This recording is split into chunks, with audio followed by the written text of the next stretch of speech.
Hello students, today we are going to talk about immunity. Immunity जिसको आप हिंदी में प्रतिरक्षा तंत्र बोलते हैं.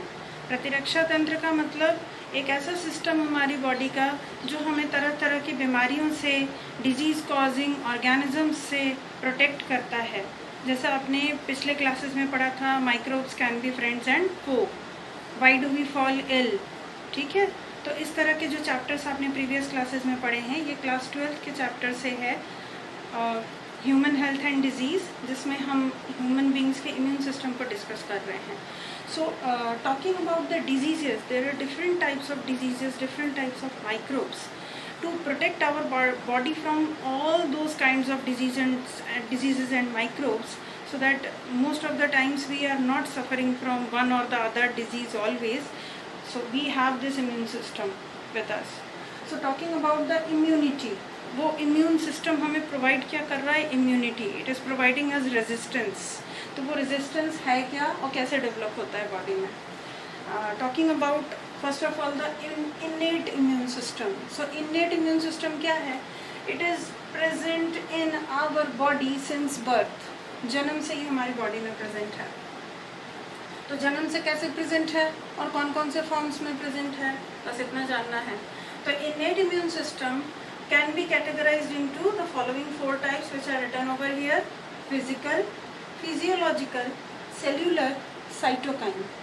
फिजिकल पार्ट जो होता है इन्नेट इम्यून सिस्टम का, उसमें जो फिजिकल बैरियर्स आते हैं जो हमारी बॉडी को डायरेक्ट एक्सपोजर नहीं होने देते माइक्रोब्स को, वो इसमें आएंगे. जैसे कि स्किन है, skin is the first and foremost barrier for the microbes. Otherwise सारे माइक्रोब्स डायरेक्टली हमारी बॉडी में एंटर कर जाते हैं. तो ये हमारे फिजिकल बैरियर्स में है.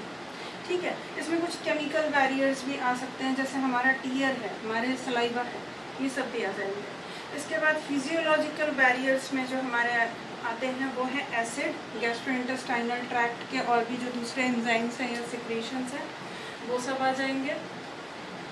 Then in the cellular barrier, what do we have? In the cellular barrier we have the monocytes. WBCs का एक टाइप होता है monocytes.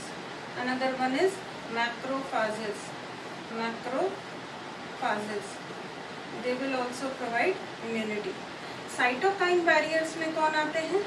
They will include the interferons. तो ये interferons क्या हैं? Interferons are the chemicals, special chemicals which are secreted by virus infected cells, and they provide kind of signal to the neighboring cells that you should get alert, there is a viral attack, and that cell is already suffering from the virus. Then next one is the acquired or adaptive immunity. Acquired or adaptive immunity, this one is based on the principle of memory, that the immune system remembers the antigen or the microbe which had attacked earlier. तो वो remember करता है. So when we talk about the acquired or adaptive immune system, we have to talk about the humoral cell mediated immune system and also about the vaccination procedure. Immunization vaccination class 9th में आप पढ़ चुके हैं.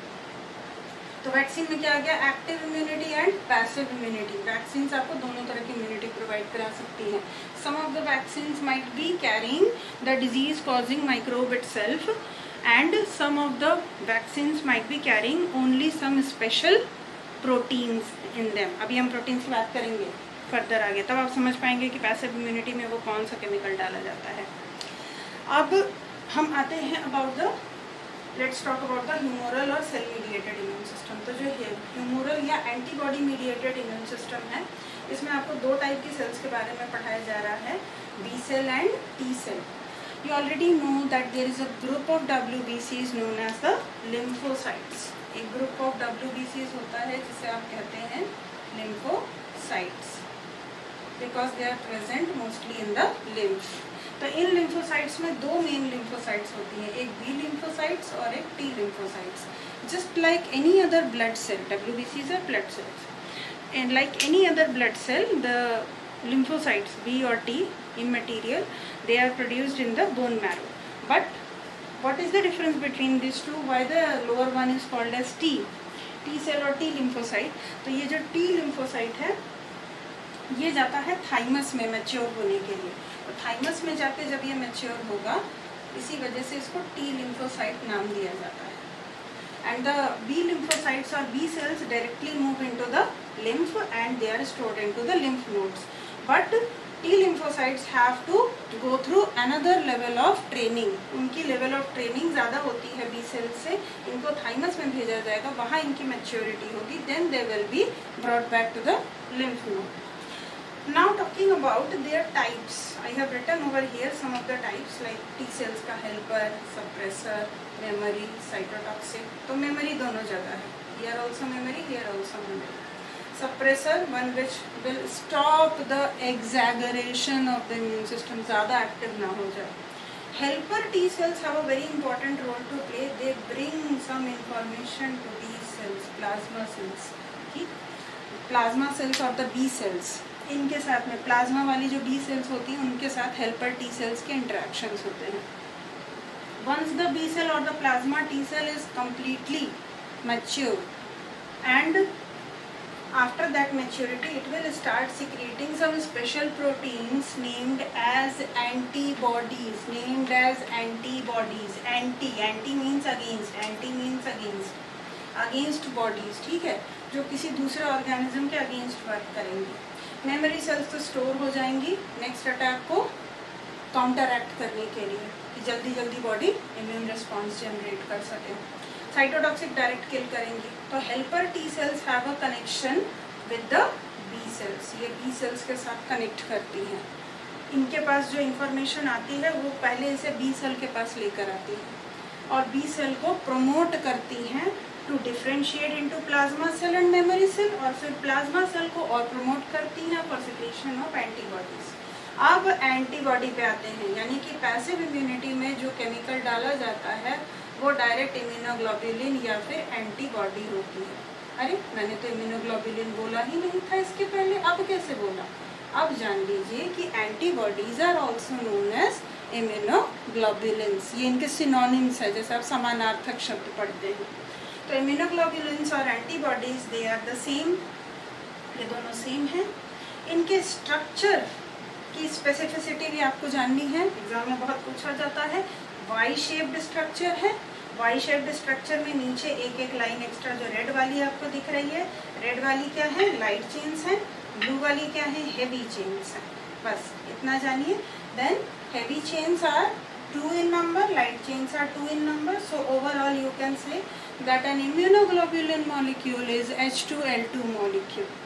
H2L2 molecule के क्या peculiar features होते हैं, specific features होते हैं? They have a variable portion. In the variable portion they have antigen binding region or part where the non-self antigen, non-self antigen, this non-self antigen will be binding. Antigen means any molecule which is foreign to the body, which doesn't belong to the body.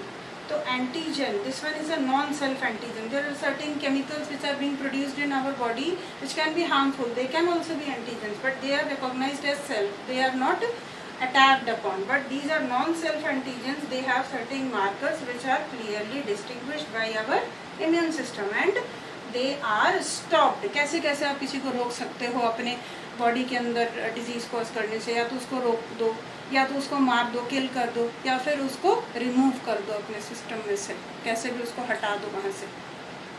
ठीक है, जैसे आपके body में कोई कीड़ा है काट रहा है, आपने उसको हटा दिया तो वो काट नहीं पाए. Then about the types of antibodies, last one, immunoglobulin M, immunoglobulin G, immunoglobulin A, immunoglobulin D, immunoglobulin E. ठीक है, इनमें से इम्यूनोग्लोबुलिन M और इम्यूनोग्लोबुलिन D, इनका रोल ज़्यादातर होता है स्टार्टिंग में जब रिस्पॉन्स जनरेट हो रहा है उसी टाइम पे इनिशियल रिस्पॉन्सेज में हेल्प करने में ये आगे रहते हैं. Next is immunoglobulin G. It is a overall activated molecule. ये साइज में छोटा भी होता है और सब तरह के जितने भी बॉडी में इम्यून रिस्पॉन्सेज हो रहे हैं, जहाँ कहीं पर भी एक्वायर्ड या अडैप्टिव की ज़रूरत है तो immunoglobulin G will be available. Overall पूरा बॉडी में रहेगा. और इम्यूनोग्लोबुलिन M और D वहाँ पर ज़्यादा रहेंगे जहाँ पर फर्स्ट रिस्पॉन्स क्रिएट करना है और इनिशियली बॉडी को प्रोटेक्शन प्रोवाइड करना है. Immunoglobulin A, it is present in colostrum and tears. Colostrum यानी मदर्स फर्स्ट मिल्क और टीयर्स में भी पाया जाएगा। इम्यूनोग्लोबुलिन ई क्या है? एलर्जिक रिएक्शंस प्रोड्यूस करने वाला antibody, the antibody which is responsible for the sensitivity related issues. ये सेंसिटिविटी एलर्जी से रिलेटेड जो रिस्पॉन्सेज होते हैं बॉडी के, ये भी इम्यून सिस्टम की वजह से आ रहे हैं। तो वो कौन सी एंटीबॉडीज हैं जो ये रिस्पॉन्सेज क्रिएट करती हैं?